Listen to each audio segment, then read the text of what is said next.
2024 September school complex మీటింగ్కి ప్రతి ఉపాధ్యాయునికి స్వాగతం చెప్తున్నాను.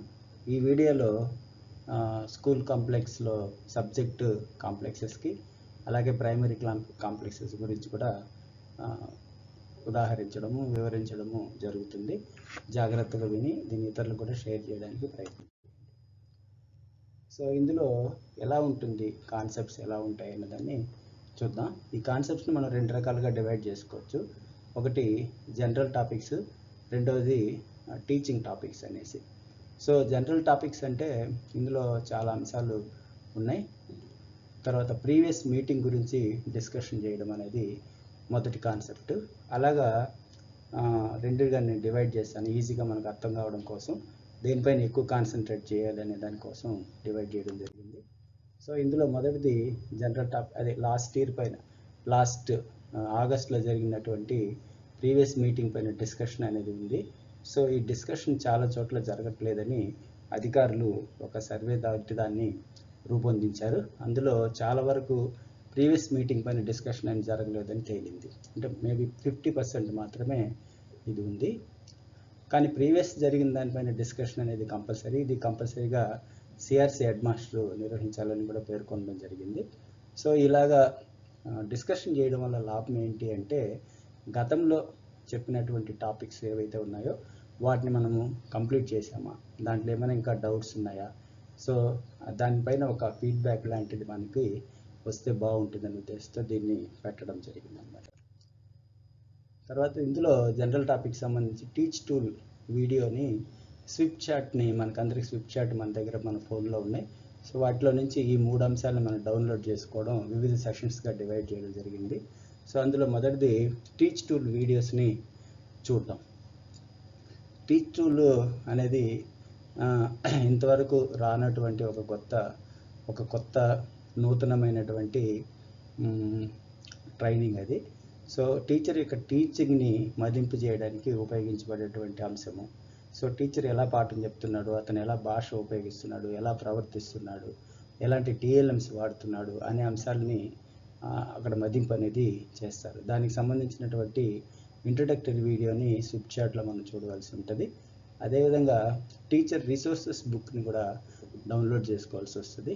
అదేవిధంగా సెప్టెంబర్ 5న బోధనా దృశ్యమాలిక అని చెప్పి మంచి ప్రాక్టీసెస్ ఏవైతే టీచింగ్ ఉన్నాయో వాటిని అలాగ దృశ్యమాలికలాగా చూపిస్తున్నారు. ఈ 3 అంశాలను కూడా మనము స్విఫ్ట్ చాట్ నుంచి డౌన్లోడ్ చేసుకోవాల్సినటువంటి అవసరం ఉందన్నమాట. నెక్స్ట్ వచ్చి టోఫే, విద్యాంజలి, వీరగాథ, వారధి అండ్ లైబ్రరీ. ఇది ఒక సెషన్గా తీసుకున్నాం. ఇందులో టోఫే అంటే tobacco free zone, Vidyanjali programme, అదేవిధంగా వీరగాథ, వారధి అనే ప్రోగ్రామ్స్ గురించి చూద్దాం. సో ఇది టొబాకో గురించి. సో చాలా వరకు మన స్కూల్స్కి టొబాకో స్కూల్ లోపలికి, అంటే ప్రహరీ దాటి స్కూల్ లోపలికి కూడా వచ్చేస్తున్నాయి. సో వాటిని అరికట్టడం కోసం గత సిఆర్సిలో మనం ప్రహరీ క్లబ్స్ అనేదాన్ని ఏర్పాటు చేసుకోమని దానిపైన డిస్కషన్ పెట్టుకున్నాము. అదేవిధంగా ఈ tobacco free schools, tobacco free Jones అనేదాన్ని ఒక బోర్డు ఏర్పాటు చేయవలసిందిగా గవర్నమెంట్ మనకి చెప్తుంది.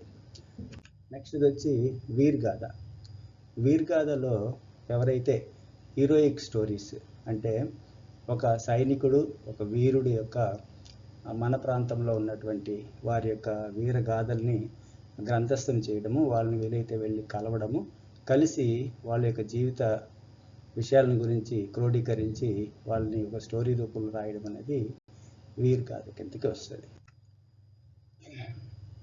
అదేవిధంగా విద్యాంజలి కిందకి తీసుకుంటే ఇది ఒక వాలంటరీ ప్రోగ్రామ్ లాంటిది. అంటే ఆ ప్రాంతంలో ఉన్నటువంటి ఎఫిషియెంట్ పర్సన్స్, తర్వాత ఇంటెలెక్చువల్ పర్సన్స్, వాలంటరీగా సర్వీస్ చేయాలనుకున్నటువంటి వారు, తర్వాత ఎవరైనా జాబ్లో ఉంటూ ప్రొఫెషనల్గా ఉంటూ స్కూల్స్కి సర్వీస్ ఇవ్వాలనుకున్న వాళ్ళ యొక్క సేవల్ని వినియోగించడం కోసం ఈ విద్యాంజలి ఫోల్డర్లో మనము నమోదు చేసుకొని ఉంటాం.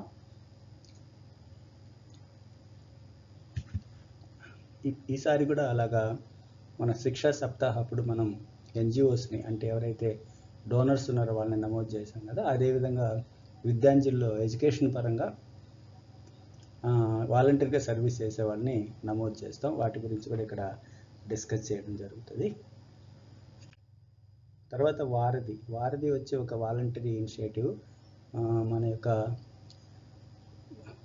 సిఎస్ అయినటువంటి మాజీ సిఎస్ అయినటువంటి మోహన్ కంద గారి ఆధ్వర్యంలో ఇది జరుగుతుంది.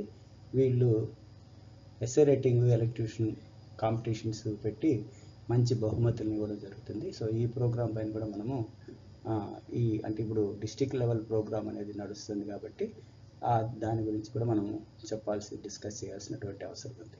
అదేవిధంగా లైబ్రరీ మెయింటెనెన్స్ గురించి ఒక 20 minutes ఇక్కడ ఇవ్వడం జరిగింది.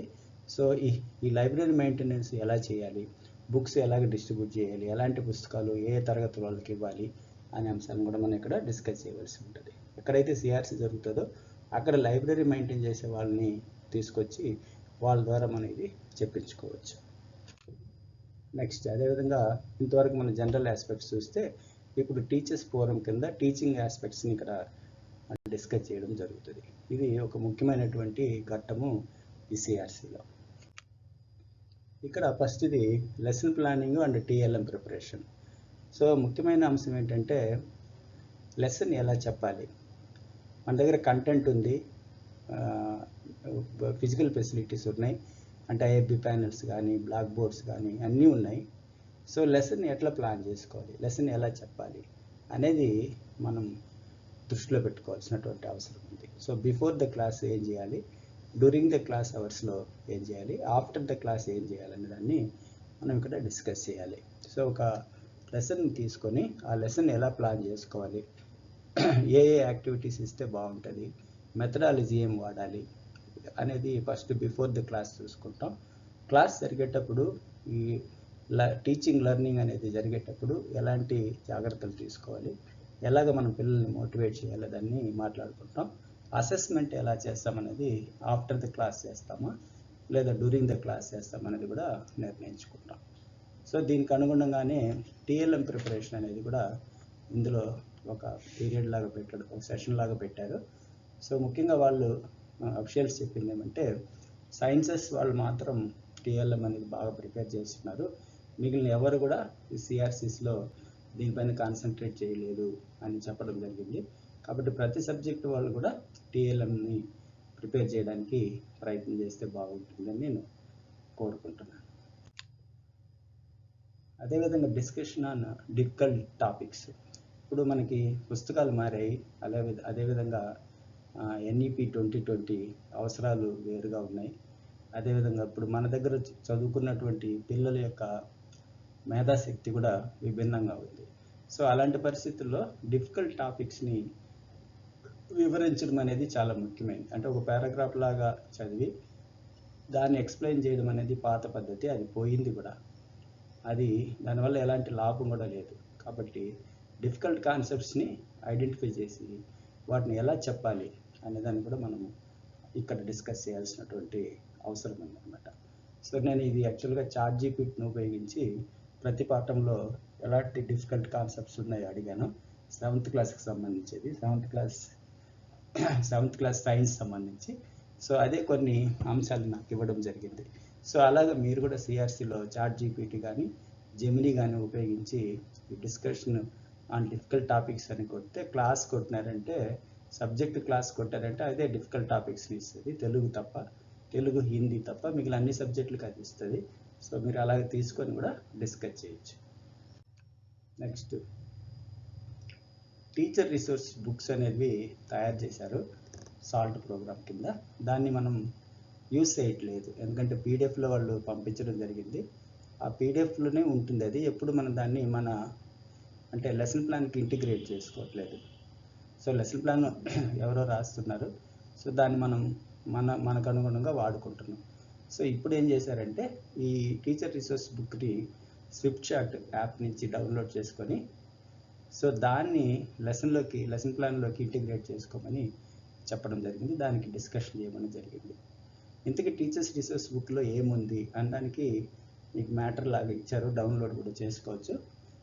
దాంట్లో ముఖ్యంగా ఉండేది ఏమంటే కాన్సెప్ట్ మ్యాప్ ప్రతి పాఠానికి ఉంది, దెన్ ప్రతి పాఠం యొక్క సినాప్సిస్ ఇవ్వడం జరిగింది. తర్వాత లెసన్ ప్లాన్ ఇచ్చారు, టీచర్ రిఫరెన్సెస్ ఇచ్చారు, వొకాబులరీ ఇచ్చారు, పీరియడ్ 1 నుంచి ఎన్ని పీరియడ్స్ ఉంటే అన్ని పీరియడ్స్కి ప్లాన్ లాంటిది ఇచ్చారు. తర్వాత స్టూడెంట్ ఇండిపెండెంట్గా ప్రాక్టీస్ చేయడానికి కొంత మెటీరియల్ ఇచ్చారు. అదేవిధంగా రెమెడియల్ టీచింగ్ కూడా కొంత మెటీరియల్ ఇచ్చారు. చాలా బాగా ఉపయోగపడతాయి ఈ పుస్తకాలు. సో వాటిని మీరు డౌన్లోడ్ చేసుకొని లెసన్ ప్లాన్కి ఇంటిగ్రేట్ చేసుకుంటారు అని కోరుకుంటున్నాను. నెక్స్ట్ ఇది వచ్చి మిస్కాన్సెప్షన్ పోస్టర్స్. ఇవి కూడా చాలా అవసరమైనటువంటి, సైన్స్లో ఎక్కువగా మిస్కాన్సెప్షన్ జరుగుతుంటుంది కాబట్టి ఈ పోస్టర్స్ని కూడా మనం దాదాపు 10-15 పోస్టర్స్ ఇచ్చారు. వాటిని చెక్ చేసి ఒకసారి చూసుకొని అలాంటి మిస్కాన్సెప్షన్స్ మన క్లాస్లో లేకుండా చూసుకోవాల్సినటువంటి అవసరం ఉంది. తర్వాత model teaching, difficult concepts teaching అని అన్నారు.